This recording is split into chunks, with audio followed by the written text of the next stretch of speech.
Lee Sin versus Chào. Where have I seen this before? Yeah, I like the Lee Sin. I think that Pyosik is more of a playmaker, so... All right, so everybody, like that. Everybody at home, just cover up the bands and then get your closest marker, go right on your monitor, right in front of you, and draw 1 over that 2 right there. Yeah. And then right after it in the middle of your screen. And then look at the drafts and believe what you've written, because we are just going back in time. And this is what the LCK does. If you're new, we like to iterate on what is working. We like to take things that are successful, that we've been See how this one goes this time around as we hop into the rift for game number 1.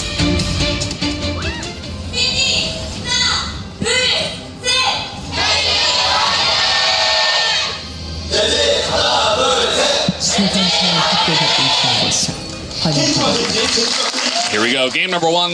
We took a week break, but we're back. I think even Raptors into enemy blue, and now he's looking for a gank down into bottom lane as Lahens might be in a little bit of trouble. The Q has landed, and even if he flashes away, there is no escape, and a very nice path. And first blood going to Pyosik. Really good pathing. He comes around, you know, in terms of his behavior, and actually allow Barrel to just be Nautilus under turret. Nautilus is so good with tank items for engages, but he also can weak side extremely well if he's left alone because of his root. Really difficult to dive him. Well, that wasn't the angle he wanted to take, Deft. He's in a lot of trouble, and now he is dead. Pyosik not able to help him out, and maybe just assuming that they could... He's not going to be super vulnerable under a turret. Asena alone, far away from her Nautilus. Not going to be the case. Okay. Oh, looking for a play. Canyon is right here. The flash comes in, but you're not getting away from this one, as a couple more autos should do it. One more, and there it is. Chovy will pick up the kill. Just as easy as that. You got to flash the divide, so you just know that you have coverage of that, and they spot him as now trying to get in onto Deft, who's only level 5. It's a massive amount of burst damage does come in. Pyosik still trying to make a play, does kick in Lahens. The hook comes in, the Nautilus ult as well, and they do take him down. Deft might be traded back. Very nice flash from Pace to get away. As Q is going to land, Culling comes out, and Pyosik will not give up on this one. A double kill goes to Pyosik's Lee Sin. I mean, it starts off, you can... Kind of insane what you can do. You can duel Canyon in every scenario now as Canyon. Okay, that was a choice you could make. The hook comes in, he's dead. As everybody seems to be sleeping after the Lunar New Year, some questionable mistakes is now Perfect TPing in as Lahens is going to go down as well. Here comes Keen trying to get it for the team once again. We've seen this before. This time on the Udyr, he's going to slap a bunch of people, but just pushing away Deft, pushing away BDD, but the seismic shove comes in, and that might be the end of his reign of terror on the Udyr, as KT will pick up the team fight win. And Chovy in a 1v1. Yeah. But yeah, he had a lot of help as well, so a little bit overzealous was Canyon. It's okay, as now a teleport coming in. It looks like they do want to fight over this Rift Herald.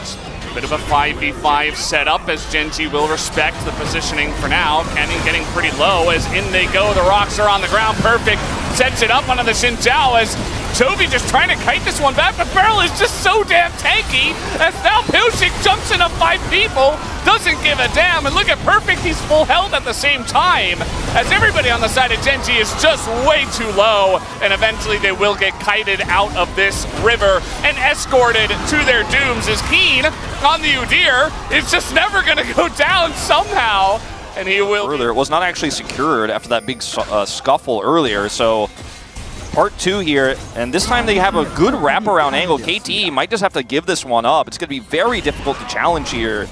Yeah, it's first turret blood as well, so Jenna won't be going down anytime soon, but also won't be of great effect as this turret is going to go down. And they don't get the Helio support angle here, so Gen.G kind of have to go, well, they're taking our turret, and then they will be able to have better prio and wrap around and push towards the Herald if we try to start that off. KT, because they just play more confidently. They played around their comp's win conditions. Gen.G, but a bit timid at times. Talia wall, too late. Yeah, not gonna... Oh, he knocks him back over the wall as Canyon just gonna ult and dash on in. Doesn't care at all as Barrel is so incredibly tanky. They do take him out, though, as the kick from Pyosik is massive as he's able to turn this fight around. And now Lahens and Canyon and everybody trying to flash away and get the hell out of there. As Pyosik with the ward hop and Q. He's looking for more as he immediately goes down, but Canyon too. Will bait Canyon into this fight and give them the 2-for-1 in that trade. Pyosik very happy. But yeah, then the fight actually goes extremely well with Pyosik's follow-up to the attempted trap. Doing it at 23 minutes. If they full committed to it, sure, they could get it. that KT had some trinkets and stuff to spot them coming in. And I think that both these teams really want to fight over these Mountain Drakes based on what we've seen. Nice hook is going to land. The Q is in there as well, but Canyon going to knock in Barrel as he is just so incredibly tanky once again. But the kick is big from Pyosik. Gets over the wall, but this time he will be punished by Pays as he will be taken down. Perfect now has to hop away, and this time Gen.G will do much after that. The sustained damage is just not safe for Chovy as a TP from Keen to try to flank. Yeah, might be able to get something here. Canyon can't really dash over the wall, but surely Chovy can as he gets over multiple walls, and they will be able to take out one. Perfect on the Cassante. Doesn't look like he's going to go down, but Deft will be escorted out of this one. TP is coming in as Deft is in a bit of trouble. I mean, the Sudir does negative damage, actually, to the Senna, which is kind of insane. And now Keen has gone way too far. Can they kill the Udyr is the question. I think with 4 guys they can.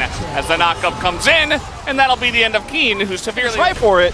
Yeah, I mean, the damage on the Sparrow, though, is so slow, and they have vision of the pit at the moment, so Canyon could look for the flip, as it really just is a flip unless Pyosik can get the kick. He gets the kick and the blast cone to get him away from the Baron pit, and the control that KT have over that pit was insane. As Lahens now, he's going to have to walk back. Not in a great spot here, though. Comes in a Canyon, dashes over the rocks as the fighting never ends. The Nautilus stealth comes out, zones him out perfectly. BDD with another huge seismic shove to take out his counterpart in Chovy, and Keen will be left to the wolves here as KT, they get the Baron and they win the fight. KT just plays these close games against Gen.G. They just do it. It just seems like every single time. This should be a new rivalry in the LCK, you know, because it seems like Gen.G is always coming in as the clear favorite. Then KT just has these games against Gen.G year after year where they show up and they're bringing this one to a 1-0 lead. Very low. Push Canyon away. Blast cones his way back in. I mean, that's what Lee Sin's mobility can do for you in general. You might have been able to get back to the pit some other way, but it looked really cool.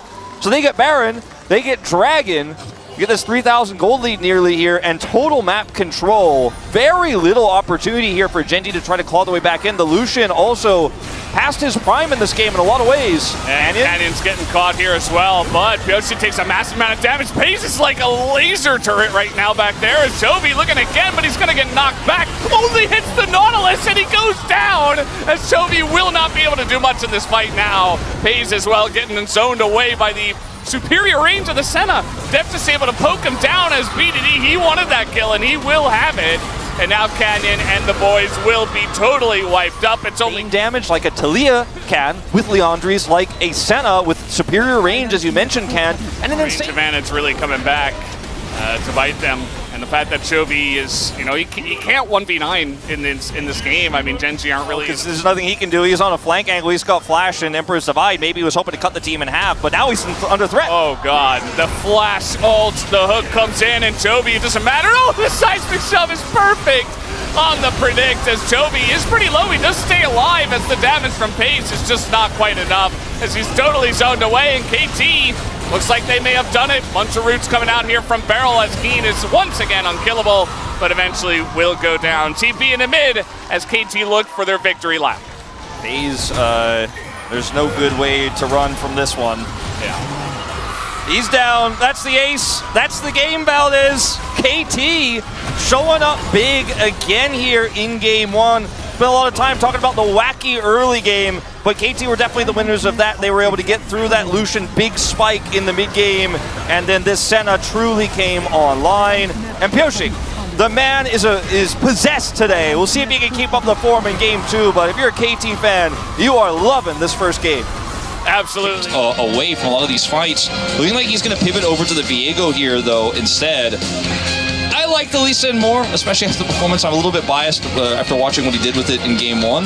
But there is certainly some merit to front-to-backing with this comp, as we saw in the last game. And then if you front-to-back, you get that first reset for Viego. You start transforming. You become a Gwyn, for example. If you kill that Gwyn first ever in a team fight, or you become Karma suddenly, oh, the fight is just done, right? So I think there is definitely elements to what he could do in a team fight with Viego that's different than what Lee Sin can do, but the Lee Sin is going to be more impact early.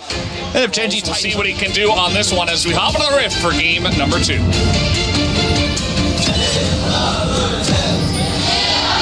고백오신 것을 환영합니다. Here we go, game number 2.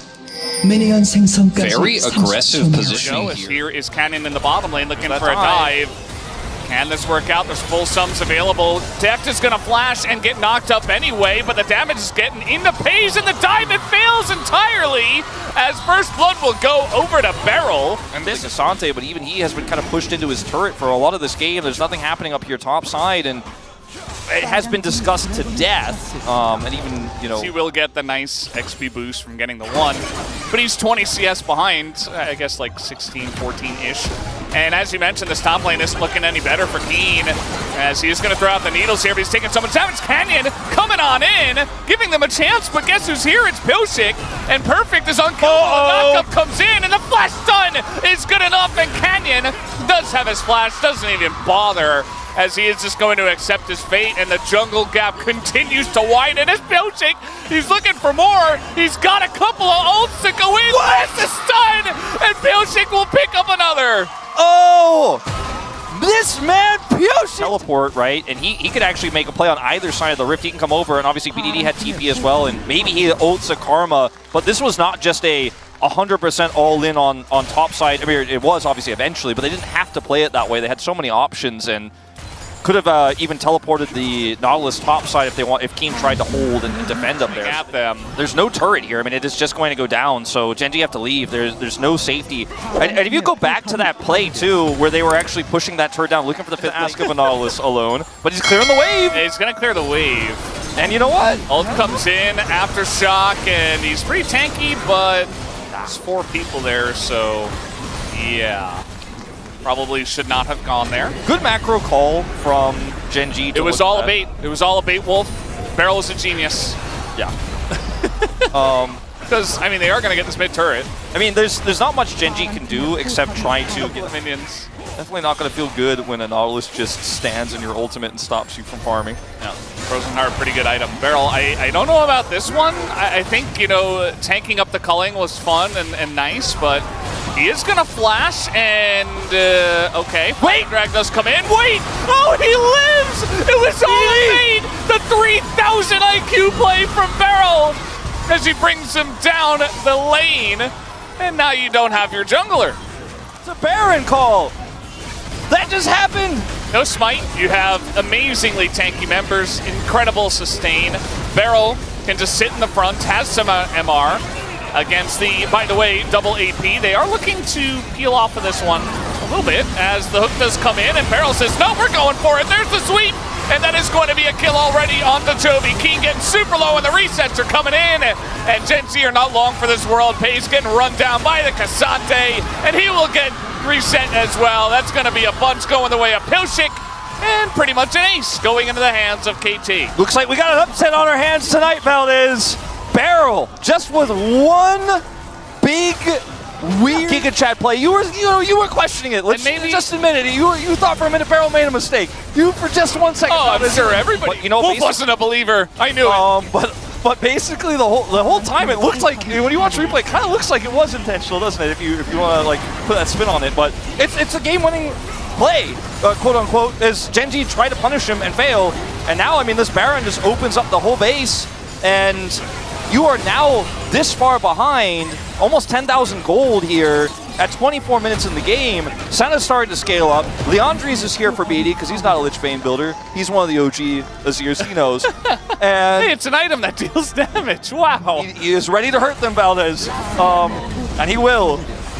And I mean, they're just going to push through and take out this inhibitor, and there's just not much anybody can do about it. Keen is 2 levels down on a Cassante right now. I mean, you've got Azir Senna, you're outranging the entire comp. There's no real angle for Gen.G to engage. For Jarvan to press his buttons, he's been kind of useless all game long after the dive, and after Piosik got such a massive lead, and you see Keen, he's trying to do something, trying to just run at them, trying to take down Barrel, and this time he will, as he says, I've got the damage, and they will be able to push them back. KT, though, still with a massive push here. They take down 2 inhibitor turrets, 1 inhibitor. You know what? I guess I will give it He to hooked Valdez. Jovi on the turn, right? Uh-oh, that's a teleport from BDD, or it's actually from Barrel. There's Emilio out of place, and yes, Barrel is like, I heard you were talking about POG. Here I am. I'm trying to get myself a little one. Nice double knockup from Perfect here. They're just trying to put the cherry on top at this point as even Keen, I mean, he can't really do much damage to anyone. Perfect is getting pretty low as the Sentinel does come out a little bit late, but it's fine. They take out Keen as now Pyosik is Keen. And he's like, well, I've got some damage too. Ulting on in, this guy just doesn't care as he goes way too far. He's getting very excited at this point in the game. It was a nice appeal for POG, but it's not going to get it. Nice try. It was a good Fortunately, now Beryl has POG vote. Yeah. Team. And there was one moment where you could see her actually do damage when people were on top of her, but otherwise, because of the range issue, if she's not on top of people, she can't really be relevant, and she's not very good in this draft, I feel. Would Rumble have been better? Maybe. Is Gen.G, where are you going? Okay, they're trying to trap him here. Perfect is actually invulnerable as they're going to scoop him, and there goes Chovy. No more Karma. Beryl, he's got a Karma on his team now, and he's going to get a nice little shield. And that might just be enough as over the top goes Pyosik as he's looking for 8 kills in this one. They will just press all their buttons, smack them with their wallets, and put an end to this game. KT Roaster, 2-0 upset tonight. They're changing the meaning of the E word, Valdez. Are the KT fans excited? No. They look and they see excellence. That is what we saw in this game. Excellence from KT. Game 1, Game 2, back-to-back a stomp over our, until this moment, undefeated 6-0 Gen.G.